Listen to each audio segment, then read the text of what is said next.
The new CDC internal report not only acknowledges that so-called breakthrough infections are rising, but that they may be as transmissible as unvaccinated cases. Were you surprised that you had been vaccinated and got sick anyway?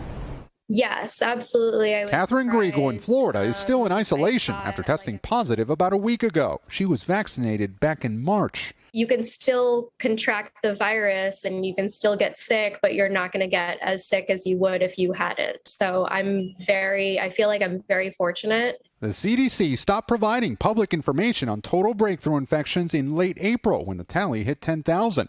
Instead, it only posted data when they led to hospitalization or death. So NBC News reached out to all 50 states. 38 responded. We found more than 125,000 fully vaccinated Americans have tested positive for COVID.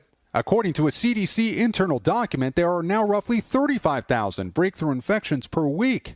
Keep in mind, that's a tiny percentage of the more than 160 million fully vaccinated Americans.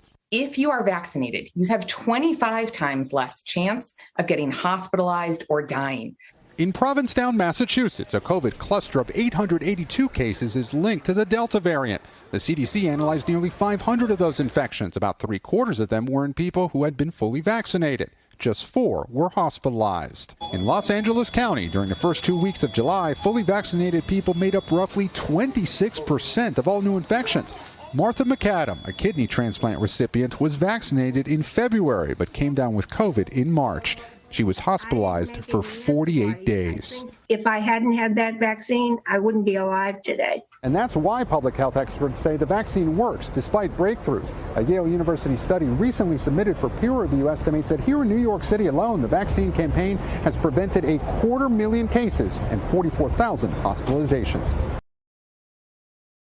Thanks for watching our YouTube channel. Follow today's top stories and breaking news by downloading the NBC News app.